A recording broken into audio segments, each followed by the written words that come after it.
Assalamualaikum warahmatullahi wabarakatuh.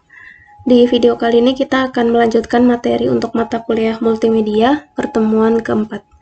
Di pertemuan sebelumnya kita sudah membuat sebuah file Excel ya untuk studi kasus pengolahan data toko.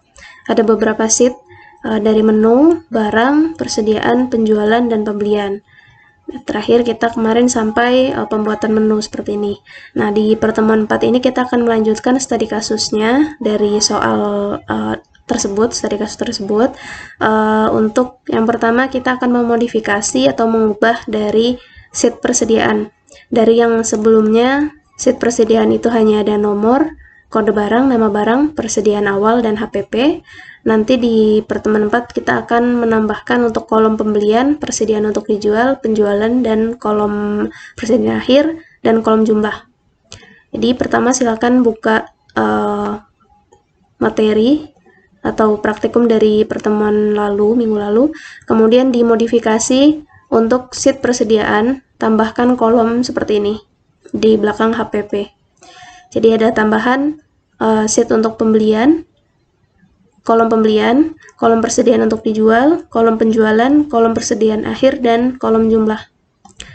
Oke, untuk data-datanya masih sama seperti minggu lalu. Kita hanya akan mengambil data-data, misalkan dari kolom pembelian ini, nanti kita akan mengambil dari sheet pembelian. Lalu nanti kita isi untuk kolom-kolom lainnya juga sampai kolom jumlah. Oke, langsung saja kita akan mengisi untuk kolom pembelian di kolom unit ini. Kita akan mengambil rekap dari, misalkan contoh barang di sini, barang sari roti ya. Kita akan merekap jumlah pembelian dari unit sari roti dari sheet pembelian. Jadi nanti kita akan mengambil data dari sheet pembelian. Jadi diisi dulu untuk sheet pembeliannya. Kemudian kita akan merekap jumlah sari roti yang dibeli oleh perusahaan. Kita masukkan di kolom unit ini. Dengan rumusnya adalah menggunakan SUMIF. Sama dengan SUMIF. Kemudian range-nya kita buka sheet pembelian. Lalu kita blok dari kode barang sampai HPP terakhir. Lalu kita beri absolute menggunakan F4. Lalu titik koma. Kriterianya di sini adalah kembali lagi ke sheet persediaan. Kriterianya berdasarkan kode barangnya. Lalu titik koma. Sum range-nya adalah kolom yang ingin kita jumlahkan, yaitu yang ada di sheet pembelian. Kolom unit kita blok dari awal sampai akhir. Lalu kita beri absolute juga menggunakan F4.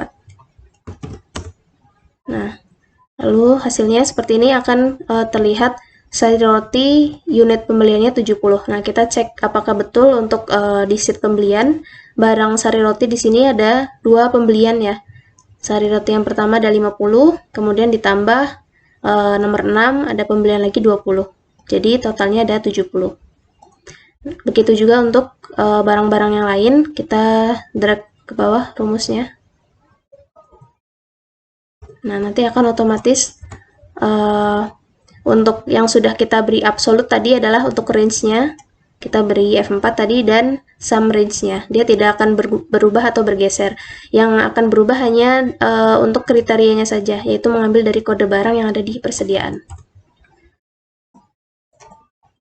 Oke, kita cek lagi untuk LICE apakah betul total pembeliannya 130. Kita cek di sheet pembelian. LICE di sini pertama pembelian 100, kemudian ditambah pembelian lagi 30. Jadi total pembeliannya ada 130.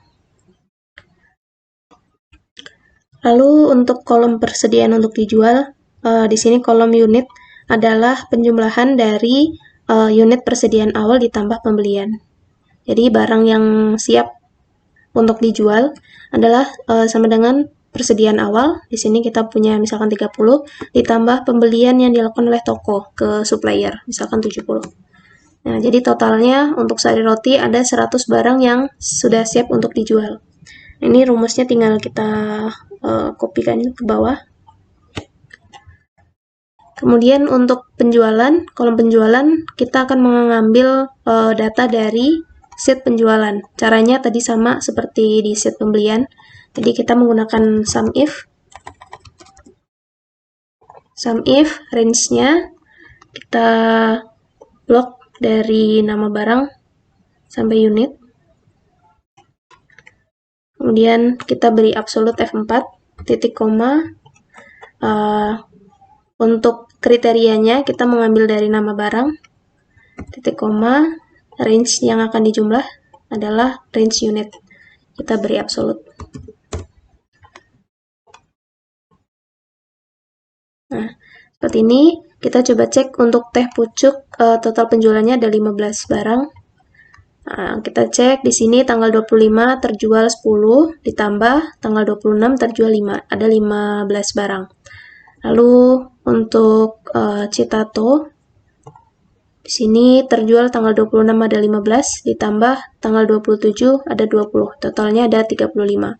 Dan untuk barang yang lain seperti sari roti, fresh tea ini belum pernah terjual, jadi untuk unitnya masih 0 di penjualan. Lalu untuk kolom persediaan akhir, ini adalah total barang yang sudah siap untuk dijual dikurangi dengan penjualan perusahaan. Jadi rumusnya sama dengan unit dari persediaan untuk dijual dikurangi unit penjualan.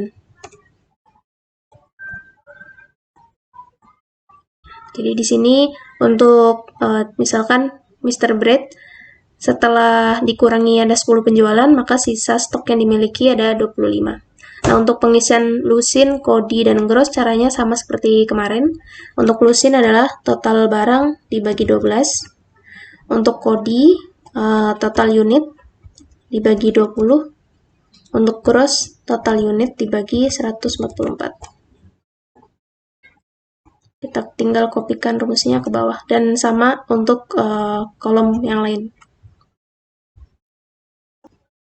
Nah, di sini sudah saya isikan datanya. Lalu untuk kolom jumlah ini sama dengan unit persediaan akhir. Jadi tinggal di sama dengan, lalu klik di sel unit persediaan akhir. Nah, ini adalah untuk persediaan stok barang yang dimiliki oleh perusahaan. Total akhirnya setelah persediaan awal ditambah dengan pembelian yang dilakukan oleh perusahaan dikurangi dengan penjualan. Totalnya di sini ada di kolom jumlah. Oke, selanjutnya kita akan membuat sheet pengambilan.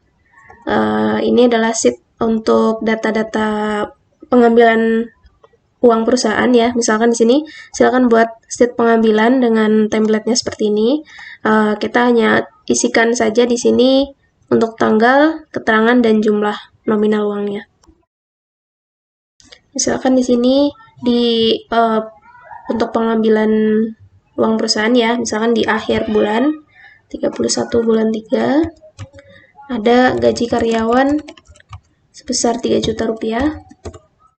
Lalu misalkan di awal bulan tanggal 1 bulan 4 2021 ada sewa toko misalkan 5 juta. Nah, ini hanya untuk menginputkan atau data-data pengeluaran perusahaan dalam bentuk uang ya. Sini bisa kita atur currency supaya ada Rp-nya, rupiah. Oke, selanjutnya kita modifikasi lagi untuk sheet menu. Jadi dari yang minggu lalu kita sudah buat ada tombol data barang, data persediaan, data penjualan barang, dan data pembelian barang. Lalu kita modifikasi, tambahkan untuk pengambilan. Ya, kita ubah linknya di sini. Lalu dashboard nanti kita akan gunakan di pembahasan selanjutnya mengenai pivot table. Jadi tombol-tombolnya jika kita klik akan mengarah ke sheet yang dituju. Data persediaan, maka akan tampil sheet persediaan. Data pengambilan akan muncul sheet pengambilan. Lalu di sini nanti ada dashboard. Kita akan lanjutkan untuk pembuatan pivot table di video part berikutnya.